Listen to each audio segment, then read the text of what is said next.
জঙ্গলের ভেতরে বাবলু তোতা আর শালিক তারা দুজনে একে অপরের সাথে গল্প করছিল।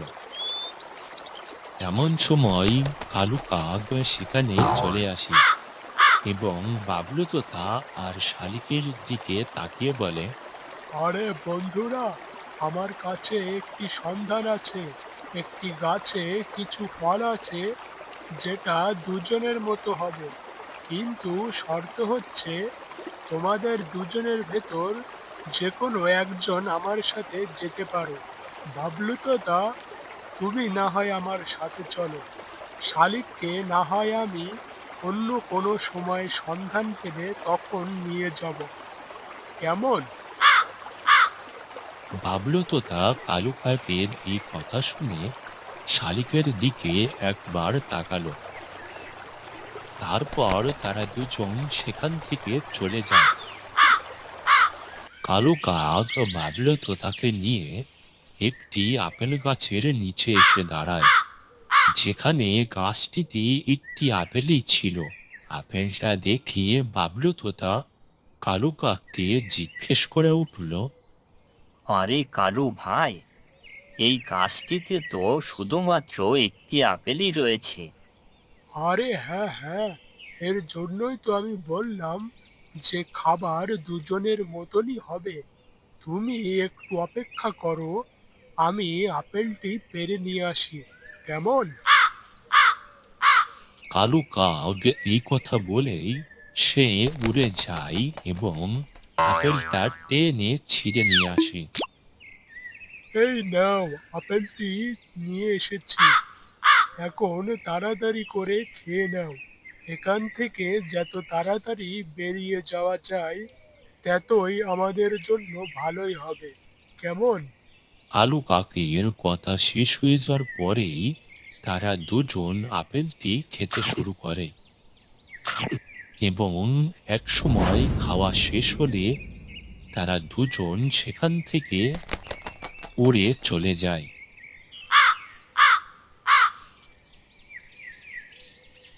দ্বিতীয় দিনের সকালে কালু কাক বাবলু তোতাকে নিয়ে একটি কলা গাছের নিচে এসে দাঁড়ায়, যেখানে গাছটির নিচে দুটি পাকা কলা রাখা ছিল। আরে কালু ভাই, তুমি তো আমার সাথে বলেছিলা যে একটা বড় পাকা কলার কান্দি রয়েছে।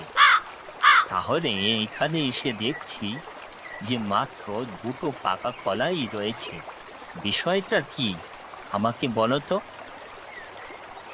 আরে, আমিও তো দেখে গিয়েছি যে এখানে একটি বড় পাকা কলার কান্দি, কিন্তু আমার মন বলছে যে এটা হয়তো জঙ্গলের পশু পাখির কাজ হতে পারে, যেমন বান্দর কিংবা হাতি। যাই হোক, আমাদের জন্য তো দুটো কলা এখানে রেখে গিয়েছি, এটা দিয়েই কাজ চালিয়ে নেব, কেমন? তুমি আর কোনো বিষয়ে ভেবো না, না হলে আবার কোনো হাতি কিংবা বান্দর এখানে চলে আসবে, কেমন? কালু কাক আর বাবলু তোতা সেখান থেকে খাবার খেয়ে তারা দুজন তাদের বাসায় ফিরে যায়।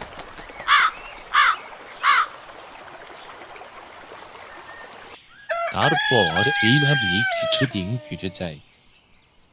একদিন হঠাৎ বাবলু তোতার বাড়িতে কালু কাক চলে আসে।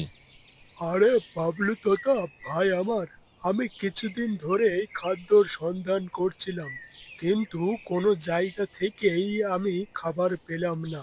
তো তোমার কাছে কি কিছু খাবার আছে যেটা তুমি আমাকে দিতে পারো? আমি খাবারের সন্ধান পেলে তখন না হয় আমি সেখান থেকে তোমাকে কিছু খাবার দিয়ে দেবো, কেমন? কালু কাকের এই কথা শুনে বাবলু তোতা খানিকটা ভাবল, কারণ কালু কাক তাকে অন্য সময়ে ডেকে নিয়ে খাবার খাইয়েছিল। বাবলু তোতা খানিকটা ভাবা শেষ হলে কালু কাকের দিকে তাকিয়ে বলল, আরে কালু ভাই, কেন দেবো না? তুমি তো আমাকে অনেকবারই খাইয়েছো, তুমি একটু অপেক্ষা করো, আমি দিচ্ছি। বাবলু তোতা এই কথা বলে সে তার ফলের ঝুড়ি থেকে একটি আঙুরের থোকা তার ঠোঁটে করে নিয়ে এসে কালু কাকের সামনে রেখে দেয়। এই নাও কালু কাক ভাই, এই আঙুরগুলো তুমি খাও, আর যতদিন তুমি খাবার না পাচ্ছ ততদিন তুমি আমার বাসায় এসে খেয়ে যাবা, ঠিক আছে? বাবলু তোতার এই কথা শুনে কালু কাক আঙুরগুলো খেতে লাগে এবং একসময় আঙুরগুলো খাওয়া শেষ হলে সে সেখান থেকে উড়ে চলে যায়। তারপর থেকেই প্রতিদিন বাবলু তোতার বাসায় এসে কালু কাক খাবার খায় এবং সে খাবার খাওয়া শেষ হলে সেখান থেকে চলে যায়। একদিন বাবলু তোতা তার বাসায় ফলের ঝুড়ির সামনে দাঁড়িয়ে ভাবতে লাগে, কারণ সে কালু কাককে খেতে দিতে গিয়ে তার কাছ থেকে সব খাবারই শেষ হয়ে গেছে। বাবলু তোতা যখন ভাবায় ব্যস্ত ছিল তখন সেখানে উড়তে উড়তে কালু কাক চলে আসে। আরে বাবলু তোতা ভাই আমার, আমি একটি সন্ধান পেয়েছি যেখানে অনেক ফলমূল রয়েছে। ভাবলাম তোমাকেও সেই জায়গায় নিয়ে যাব। তো তুমি কি আমার সাথে যাবা? কেমন? কালু কাকের এই কথা শুনে বাবলু তোতা বলে উঠল, আরে হ্যাঁ হ্যাঁ কালু ভাই, কেন যাব না? আমিও তো ভাবছিলাম যে আজকে খাবারের সন্ধানে বের হব, কারণ আমার কাছেও খাবার শেষ হয়ে গেছে। তাহলে চলো যাওয়া যাক। হ্যাঁ হ্যাঁ চলো, এইবার যাওয়া যাক। কালু কাক এই কথা বলেই তারা দুজন সেখান থেকে সেই জায়গার উদ্দেশ্যে বেরিয়ে যায়।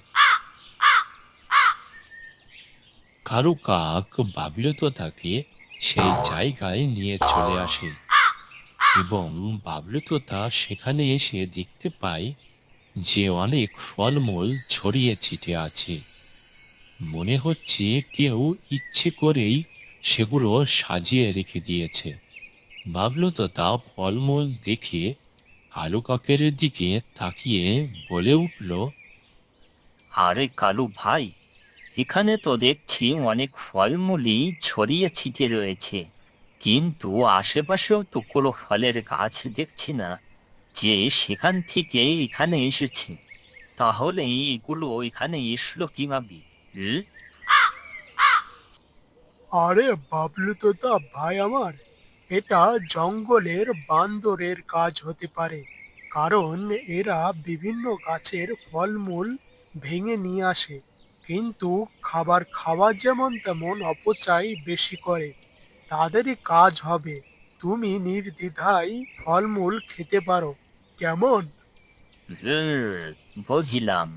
তাহলে চলো দুজনে একসাথে মিলে খাবারগুলো খাই, কি বলো? বাবলু তোতার এই কথা শুনে কালু কাক একটু ঘাবড়িয়ে বলে উঠল, আরে বাবলু তোতা ভাই আমার, তুমি খেতে লাগো, আমি আসছি।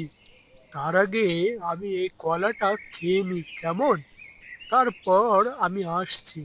তুমি খাবারগুলো খেতে লাগো। বাবলু তোতা কালু কাকের এই কথা শুনে লাফিয়ে ফলের কাছে যেতে লাগে, আর এইদিকে কালু কাক কলাটা না খেয়ে বাবলু তোতার দিকে তাকিয়ে থাকে। বাবলু তোতা যে না ফলের উপর লাফ দেয়, আর তখনই হঠাৎ বড় একটি জাল এসে বাবলু তোতাকে ঘিরে ফেলে। বাবলু তোতা এই দৃশ্য দেখে ভয় পেয়ে যায় এবং কালু কাককে বলে, আরে আরে কালু ভাই, এটা কি হলো? আমি তো জালের ভেতর আটকা পড়ে গেলাম। এটা আমার সাথে কি হলো? কালু কাক এই ভয়াবহ দৃশ্য দেখে বলে উঠল, আরে আরে, এ তো দেখছি বানরের কাজ না, এটা তো একটি মানুষের তৈরি করা ফাঁদ। আরে আরে, কালু ভাই, সে না হয় বলছিলাম যে এটা মানুষের তৈরি করা ফাঁদ। এখন তুমি আমার এই বিপদ থেকে উদ্ধার করো। কালু কাক বাবলু তো তার এই কথা শুনে বলে উঠল, আরে আরে বাবলু তোতা, আমি যদি তোমাকে এখন বাঁচাতে যাই তাহলে আমিও বন্দী হয়ে যেতে পারি। তার থেকে ভালো হবে আমি এখান থেকে চলে যাই, কেমন? নিজে বাঁচলে তবেই কালু কাকের নাম। চলি, কেমন? কালু কাক এই কথা বলে সে এক লাফে কলাটার উপর দাঁড়িয়ে যায় এবং সে সেই কলাটা নিয়ে সেখান থেকে পালিয়ে যায়। এইদিকে বাবলু তোতা ভাবলায় পড়ে যায়। সে বুঝতে পারে কালু কাক তাকে শুধুমাত্র তার স্বার্থের জন্য ব্যবহার করেছে। বাবলু তোতা যখন মন খারাপ করেই ভাবছিল, তখন সে দেখতে পায় শালিককে তার দিকেই আসতে। বাবলু তোতা শালিককে দেখেই খুব খুশি হয়ে যায়। আরে শালিক বন্ধু আমার, তুমি এখানে কিভাবে এসেছো? শালিক সমস্ত ঘটনা বাবলু তোতাকে বলে দেয় যে কালু কাক তার খাবারের জন্য বাবলু তোতার সাথে বন্ধুত্বর নাটক করেছে। সে আগে থেকেই সমস্ত গাছের ফলমূল খেয়ে নিয়েছিল, যাতে করে বাবলু তো তার বাসায় গিয়ে তার ফলমূলগুলো খেতে পারে। বাবলু তো তা শালিকের মুখ থেকে এ সমস্ত কথা শুনে প্রচণ্ড রেগে যায়। আমি সেজন্যই আজকে তোমাদের পিছু নিয়েছিলাম, যাতে করে আরো ভালোভাবে বুঝতে পারি যে কালু কাক তোমাকে আর কি কি করাবে। আর এখন এখানে এসে দেখছি তুমি বন্দি অবস্থায় রয়েছ। তুমি একটু অপেক্ষা করো বন্ধু, আমি তোমাকে মুক্ত করার ব্যবস্থা করছি। শালিক এই কথা বলেই সে জালটির উপরের দিকে উড়ে যায় এবং সে তার শক্ত পা দিয়ে জালটাকে ধরে দূরে নিয়ে ফেলে দিয়ে আসে। সেই দিন বাবলু তো তা বুঝতে পারে যে বিপদের সময় যে পাশে থাকে আসলেই সেই প্রকৃত বন্ধু। তাহলে ছোট্ট বন্ধুরা, এই গল্পটি থেকে আমরা একটি মেসেজ পেলাম যে আমাদের জীবনে যখন বিপদ আসে এবং সেই বিপদে আমাদের যে পাশে থাকে সেই আমাদের প্রকৃত বন্ধু।